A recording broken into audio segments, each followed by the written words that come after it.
विद्यार्थी जीवन का एक ऐसा पन्ना जिसे हर विद्यार्थी सहेज कर रखता है, क्योंकि यह पन्ना उसे संघर्ष करना सिखाता है। यह पन्ना उसे आत्मबल देता है, जीवन की चुनौतियों का सामना करना सिखाता है। तो सभी शिक्षकों को मैं हृदय से प्रणाम करता हूँ, नमस्कार करता हूँ। और आज जिन शिक्षक महोदय से मिलने जा रहे हैं उनका नाम आपको गैस करना है, और मुझे लगता है कि ये कोई बहुत ही मुश्किल काम नहीं है। उनके बारे में हम आपको कुछ क्लू देंगे और आपको जज करना है कि हम किससे मिलने जा रहे हैं। आर्यन को एक लंबे समय तक जिन्होंने अपनी सेवाएं दी, रौबदार आवाज और फुर्तीला अंदाज उनकी पहचान है। यहाँ दोस्तों, मैं जानता हूँ कि अब तक आप समझ ही गए हैं कि हम किन से मिलने जा रहे हैं। तो हम मिलने जा रहे हैं श्री S.K. राय सर, जिन्होंने एक लंबे समय तक स्काउट एंड गाइड और NCC में अपनी सेवाएं दी हैं और अभी भी Saint Joseph Senior Secondary School में स्काउट विभाग में अपनी सेवाएं दे रहे हैं। सर, आपका कार्यकाल आर्यन स्कूल के इर्द गिर्द रहा। अपने जीवन के इन पलों को और कोई विशेष याद हमारे साथ शेयर करें। सर, ऐसा है कि मेरे को आर्यन में 38 साल हो गए। 38 साल मैंने आर्यन में सेवाएं दी। सबसे पहले मेरा वहाँ बड़गांव गुजर हुआ था, खंडवा के पास, जहाँ गांजे की खेती होती है। उसके बाद मैं B.Ed में चला गया और B.Ed से सीधा मैं आर्यन में पदस्थ हुआ। सबसे बड़ा महत्वपूर्ण बात ये थी कि मेरे कार्यकाल में विद्यार्थी इतने अनुशासन में रहते थे जिसका कोई मतलब हिसाब नहीं था। मैं क्लास में जाता था, पीरियड में जाता था, बच्चे मुझे देख करके शांत हो जाते थे। और मैंने एक नियम बनाया हुआ था जिसके माध्यम से बच्चे शांत रहते थे। और स्काउट में और NCC में मैंने नेशनल तक बच्चे गए और स्पोर्ट्स में भी। पहले कुछ समय तो मैं लगभग 10 वर्ष शिक्षक ही कार्य किया, और उसके बाद में मैं ट्रेनिंग से जब लौटा सन 75 के बाद मेरा प्रमोशन हो गया था। और उस प्रमोशन के माध्यम से फिर बालकों को मैंने खेलना शुरू किया, खिलवाया। कई मतलब नेशनल राष्ट्रीय स्तर तक बालक गए और उन्होंने आर्यन का नाम कमाया। सर, आप 2 युगों के साक्षी रहे हैं। एक जिसमें छात्रों को मारना या सजा देना एक सहज प्रक्रिया, जबकि आज अपन देखते हैं कि आज ये पूरी तरह स्वीकार योग्य नहीं है। ऐसे नियम क्या अनुशासनहीनता बढ़ाते हैं? ऐसा है सर, प्राचीन समय में उस समय के बालक और बालिकाएं इतने मतलब नियम के पक्के थे कि उनके माता पिता या जो भी गार्जियन थे वो स्कूल जब भर्ती कराने आते थे अपने बालक या बालिका को, तो ये कह के जाते थे हमसे या दूसरे सरों से जो पीरियड लेते थे कि हमारे बच्चा सिर्फ हड्डी क्या कहते हैं हमारी है, बाकी नाम बिल्कुल उनको इस तरह से सजा दीजिए ताकि ये नियमों में पारंगत हो जाए। स्थिति नहीं है सर। यदि बच्चों को सजा देने की हम यदि कोशिश भी करते हैं तो हमारे ऊपर के अधिकारी हमें पनिशमेंट से योग समझते हैं। तो आपका छात्र रहा हूँ तक, और सर चपरासी न आने पर हम लोग क्लासरूम भी साफ करते थे आपके कहने पर, और झाड़ू भी लगाते थे, स्कूल की घंटी भी बजाते थे। पर क्या आज ये संभव है? और यदि नहीं है तो कहीं हम बचपन से ही अहंकार का बीज तो आरोपित नहीं कर रहे? ये तो आपने हमारे मन की बात की है सिंडेला। मैं आपको बड़े अच्छे तरीके से जानता, आप मेरे सबसे प्रिय छात्र थे। और मैं हमेशा इस बात का गर्व करूंगा कि उस समय कोई भी स्टूडेंट मेरी बात को नहीं कर सकता था। और मैं खुद भी घंटी बजाता था और बच्चों से कह देता था, और पीरियड ख़त्म होने पर बालक यदि बाहर जाना चाहते थे तो मैं एक बच्चा कहता था वो पूरी क्लास को उस कार्य के लिए ले जाता था। ये मेरा सौभाग्य है कि उस समय गार्जियंस जो थे, बालकों के पिता और माता मेरे कहने पर मानते थे और छात्र छात्राएं कहना हमारा मानते थे। मेरा सौभाग्य है। सर खाली पीरियड में आप हमें वृक्षारोपण के लिए ले जाते थे, क्यारियां साफ करते थे, आप भी हमारे साथ करते थे। बड़ा गर्व होता है सर जब आज हम उन वृक्षों को देखते हैं। आरएनए के जब मैंने वीडियो शूट किया उन वृक्षों को देखा, बहुत आत्म शांति मिली। क्या आज कोई शिक्षा का कोई ऐसा स्वावलंबन प्रायोगिक तौर पर सिखा पाया? ये संजय साहब दूसरी बात है मेरे जीवन की कि मैं बच्चों को अभी भी आपके दुआओं से और सहयोग की माध्यम से Saint Joseph Senior Higher Secondary में कार्य कर रहा हूँ और वहाँ पर स्काउटिंग के सीनियर स्काउटर के रूप में काम कर रहा हूँ। वहाँ मुझे ये सौभाग्य प्राप्त हुआ है कि वहाँ भी मैं पूर्व छात्रों के जैसे पेड़ लगवाने की प्रक्रिया शुरू करता हूँ।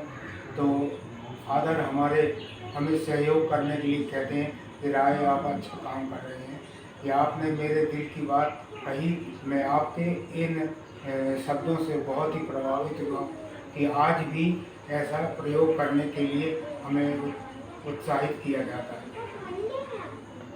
Sir NCC, scout, red cross द्वारा हमारे यहाँ के छात्र पहले राष्ट्रीय स्तर पर सम्मानित होते थे, आजकल ऐसा सुनने में नहीं आता, क्या कारण है? ऐसा है सर, सबसे महत्वपूर्ण बात ये है वर्तमान समय में मेहनत उतनी नहीं कर पाते हैं बच्चे और पढ़ाई इतनी लाद दी गई है छात्र छात्राओं पर कि यदि सर हमसे कहते भी हैं तो भी हम बड़ी मुश्किल से पीरियड ले पाते हैं। लेकिन हम अपने प्रयत्नों से अभी भी प्रयास करते हैं कि हमारे छात्र छात्राएं नेशनल राष्ट्रीय स्तर पर जाएं। अभी वर्तमान समय में यदि संभाग पर विचार किया जाए तो सिर्फ आरएनए ही एक ऐसा स्कूल है जिसके 22 छात्र उस समय में सन 72, 73, 74, 75 में राष्ट्रीय पुरस्कार, राष्ट्रपति पुरस्कार प्राप्त थे। वर्तमान समय में अभी निश्चित रूप से अभी हमारे सेंट जोसेफ की 2 बालिकाएं गई थी, उसमें से एक बालिका को नेशनल स्तर पर, राष्ट्रीय स्तर पर पहुँचे, एनसीसी की छात्रा थी। आपके पढ़ाने का अंदाज बिल्कुल अलग था और बिंदास तरीके से आप जो हमें कुछ कहना थे चाहते थे कह देते थे। सर 5 प्रश्नों के उत्तर जो अच्छे से याद हैं, कड़े पुष्टे की काफ़ी और सुंदर राइटिंग, ये आपकी प्राथमिकता रहती थी। राइटिंग सुधारने पर आपने हमेशा जोर दिया। तो सर कोविड के दौरान ऐसा नहीं लगता कि बच्चे भी अब उसी फॉर्मेट में काम कर रहे हैं? ऐसा है संजय सर, उस समय की पढ़ाई और वर्तमान समय की पढ़ाई बहुत अलग है। उस समय क्या है, पढ़ाई के ऊपर ही ध्यान दिया जाता है। वर्तमान समय में अनेक प्रकार के कार्य ला दिए गए शिक्षकों के ऊपर, जिसके माध्यम से जो कार्य आपने हमको दिया उस कार्य को करने में हम उतने सक्षम नहीं हैं जैसे प्राचीन समय में थे कि आपने कोई काम कह दिया कि सर ये मेरा बच्चा है, इसे इस कार्य के लिए उद्धत करना है या तैयार करना है, तो हम उस प्रकार से उसकी तैयारी करते थे। लेकिन वर्तमान समय में प्राचीन समय की सुविधाओं नहीं है, इसके कारण हम उन बच्चों को तैयार नहीं कर पाते। हंसमुख हूँ इस बात के लिए कि आपने मेरी इस बात के लिए पकड़ा, और मैं वास्तव में ये चाहता था कि बच्चा मेरे रहते हुए कुछ सीखे, तो मैं इसलिए सावधान विश्राम करवाता था। और कोई बच्चा किसी प्रकार का इंडिसिप्लिन हो जाता था तो कह देता था वहीं स्टेज पर से, क्योंकि सभी शिक्षक इस काम में सहयोग करते थे। और सबसे महत्वपूर्ण बात ये कि बास जो था, कोई भी किसी भी प्रकार का किसी भी जगह से कोई भी बास आए, मुझे प्रोत्साहित करता था कि सबसे डिसिप्लिन में रहे वो स्कूल अच्छा। तो मैं इन बच्चों को प्यार में और मेरी भाषा में ये शब्द कहता था, कचरे साले 2 इंच जमीन में घास दूंगा, यदि इस बार इस प्रकार का अनुशासनहीनता की तो मुझे बहुत अच्छा लगा कि आज आपने मेरी इन बातों को पकड़ा। मुलाकात, बहुत समय बाद मुलाकात हुई तो बहुत ही अच्छा लगा। सर का स्वास्थ्य थोड़ा नासाज था, लेकिन सर ने सहज भाव से दोपहर में कह दिया। मैंने उनसे कहा कि मुझे आपसे मिलना है सर, तो सर ने कारण तक नहीं पूछा, सर ने कहा बिल्कुल आप आ सकते हैं, कोई दिक्कत नहीं। जबकि सामान्य तौर पर यदि सोचे तो सर का स्वास्थ्य थोड़ा नासाज था, तो मुझे भी थोड़ा संकोच लग रहा था, लेकिन सर ने एक बहुत बढ़िया बातचीत की, हमारे बीच में बहुत अच्छी बातचीत हुई। और आप अपने प्रश्न और अपनी यादें कमेंट्स में ज़रूर भेजें, और सर के साथ हम बाकायदा साझा करेंगे, सर से कांटेक्ट में रहेंगे। सर मोबाइल फ़ोन का इस्तेमाल नहीं करते हैं और मोबाइल फ़ोन से दूर रहते हैं, लेकिन ठीक है, मुलाकात के दौरान हम उन्हें ज़रूर बताएंगे कि आपके स्टूडेंट्स आपको किस तरह से प्यार भेज रहे हैं संदेशों के माध्यम से, तो हम सर को ज़रूर सूचित करेंगे। बड़ा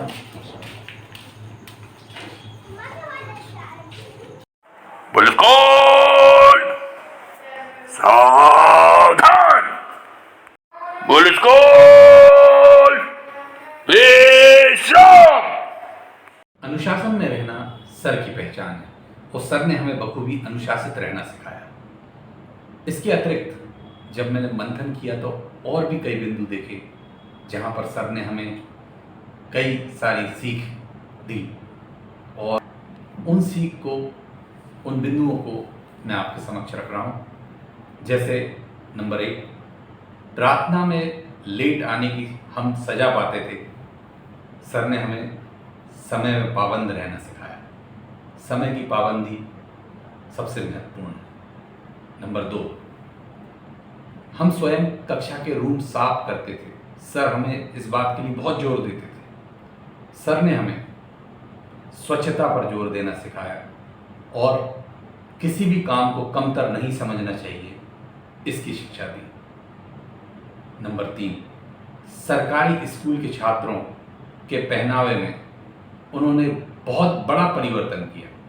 टाई, बेल्ट, इन शर्ट, एक डिसेंट लुक पर जोर दिया, और हम भी किसी से कम नहीं वाली फीलिंग। नंबर 4, नियमित व्यायाम करना। प्रार्थना के समय वे हमें कई अभ्यास करवाते थे, कई व्यायाम करवाते थे, और निश्चित रूप से उन्होंने चुस्त तंदुरुस्त रहने पर जोर दिया।